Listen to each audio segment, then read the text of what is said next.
We are constantly yapping around the office about cars we're excited for, some of which we've already gotten to see.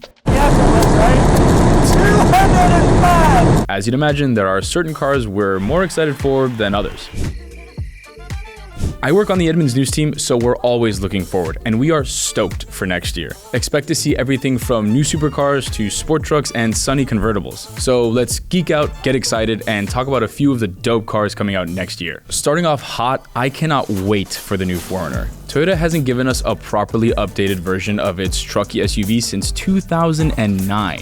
In the last 2 decades, a solar eclipse has been more common than a new 4Runner. It's still the body-on-frame off-roader you want, but with a sick Trailhunter overlanding trim above the TRD Pro, a modern interior that doesn't lose physical controls for the important stuff like your low-range gears and locking diffs, and 2 new engine options including a hybrid with 465 pound-feet of torque. This thing looks killer in person. I would know. I saw it back in March. It really can't come soon enough. A new Civic hybrid is coming. Honda hasn't built one in 10 years. Instead, they've been focusing on the Insight.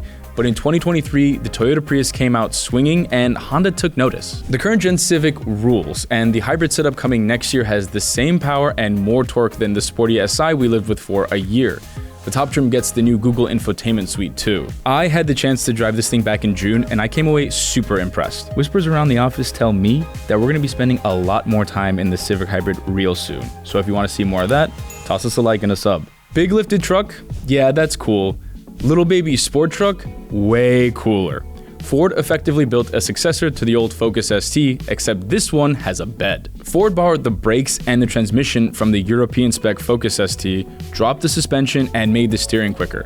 Combine that with a 238 horsepower turbo 4-cylinder and looser traction control, and this thing is guaranteed to be a total riot. And can we talk about these wheels? These big dish rally-inspired rollers show off some of the best wheel designs on any production car. So sick. Next year's Kia EV3 is going to be a genuinely affordable EV. And before you say, oh Nick, you can get a Nissan Leaf for $29,000, listen here, my friend. Why would anyone buy a Leaf when you can wait a year and get an EV3 with 300 miles of range, 30-minute fast charging times, great driver assist, and 30 inches of touchscreen? I mean, come on. We'll get to spend some time in the EV3 soon, and if Kia's other EVs, like our new long-term EV9, are any indication, this little thing is gonna be great. The folks behind the longest range EV in the world are building their first SUV next year, the 3-row Lucid Gravity.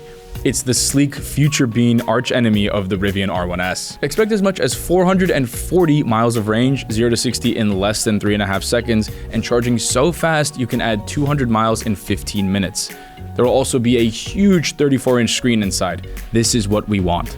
And when you fold all the seats down and stow the 3rd row, the X5 size Gravity gets nearly as much cargo space as a Chevy Tahoe.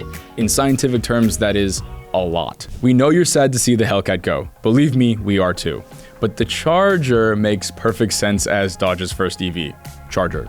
Get it? For real though, this is a performance EV, not some range-chasing aero-first electron sipper, although the RT will still get 317 miles of range, which is pretty good. That base model will have nearly 500 horsepower, the base model, and the Daytona Scat Pack will push as much as 670 horses and hit 60 in a claimed 3.3 seconds, which would make it almost a second faster than the 797 horsepower Challenger Hellcat Red-Eye we tested. And yeah, you bet we'll run it in U-Drags. There's also going to be a bonkers SRT Banshee down the line too. Dodge is going to start production with coupes, but 4 doors and yes, a gas-powered version with the Hurricane Straight 6 are also on the way. Then, of course, there's the Volkswagen ID Buzz. We'll be honest, this has been on our things to be excited about next year list for like 2 or 3 years now, like that friend who's celebrating their 29th birthday for the 4th time. I will believe it when I see it. With style for days, the Buzz marks the return of the VW bus in the United States for the first time since 2003, and it's the first electric family van. Yeah, it's coming a little later than we had hoped, but it still makes us smile. Oh, Porsche's ruining the 911. No. Yes, there is a new hybrid 911, but according to my buddy Kurt, you know, the guy we trust to drive the $500,000 Ferraris and do all of our performance testing, it rules. We sent Kurt to Spain to drive the thing, and he said this new powertrain is responsive, quick revving, and natural, and not at all watered down for emissions or efficiency. This is the first time the internet seems to think that they're not ruining their most precious model. But we can't let Kurt have all the fun, and I personally cannot wait to get some seat time. M5 wagon, finally. Audi took a huge risk a couple years back bringing the RS6 Avant stateside. Remember, people here don't really buy wagons. That car's success opened the door for BMW to finally send the M5 Touring to America. And yes, the new M5 is insanely heavy, it literally weighs more than an F-150. But we drove a prototype of this 717 horsepower plug-in hybrid in June, and seriously, this thing kicks ass. BMW knows how to handle a ton of weight well, as we've learned with our long-term iX and our long-term i5. The M5 Touring should be no different. Man, I'm excited for this thing. Answer this question for me really quick.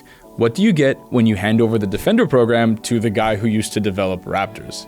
You get the Defender OCTA. This is the big dog of all the Land Rovers. Big 33-inch all-terrain tires, huge fender flares, bespoke suspension, and approach and departure angles that rival the G63 4x4 squared. It's the only car we've seen crash through dunes, drive up to its hood in water, crawl rocks, and drift the Nürburgring. God, I need one. There's also a little thing, scratch that huge off-road pickup coming with the Ram RHO. We're with you, we also think it's a shame that Ram doesn't build the Hellcat-powered TRX anymore.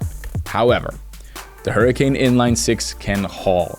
It doesn't sound like a V8 and it lacks the shriek of the TRX's supercharger, but seriously, this new engine has bottomless torque, is super smooth, and not to mention it's 150 pounds lighter than the Hellcat power plant. The RHO still gets high ground clearance with big tires, plus it has higher towing and payload capacities than the TRX, the Raptor, and the Raptor R. And it gets all the dope tech from the new Ram 1500. We can get down with that. In case you haven't heard, Chevy made a 1,000 horsepower twin-turbo Corvette. I know because our buddy Clint got to go to look at the thing in Detroit, and they took him for a 200-mile-an-hour joyride, and he hasn't shut up about it since.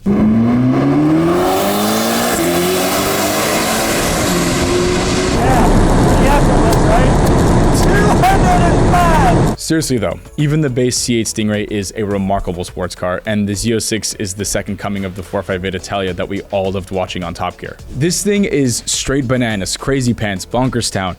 This engine is so powerful, its exhaust creates measurable thrust, like a rocket. Need I say any more?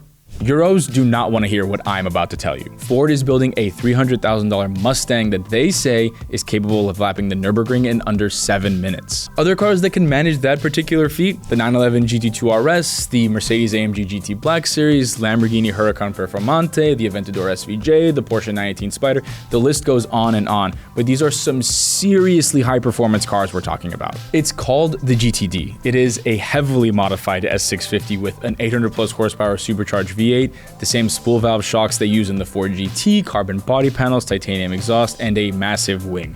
Everything you need for a super fast lap time. Sometimes though, you don't want fast, you want class. And that's the deal with the Cadillac Sollei, a car finally worthy of being called the standard of the world. It's Cadillac's latest in a long line of dramatic concept cars, but we're convinced they're actually going to build this one based on all the parts it shares with the hand-built Celestiq. We've had a chance to see the Sollei at Cadillac's Design Center in Detroit, and again at this year's Monterey Car Week. It's a stunner in person. It's also huge. Each door is nearly as long as I am tall. This is the Eldorado Barrett's-esque flagship Cadillac desperately needs, and perhaps the most exciting vehicle to wear a Cadillac crest in 60 years. The Lamborghini Huracan was an outstanding supercar, and I love the track-ready STO model, but it had been around for a long time.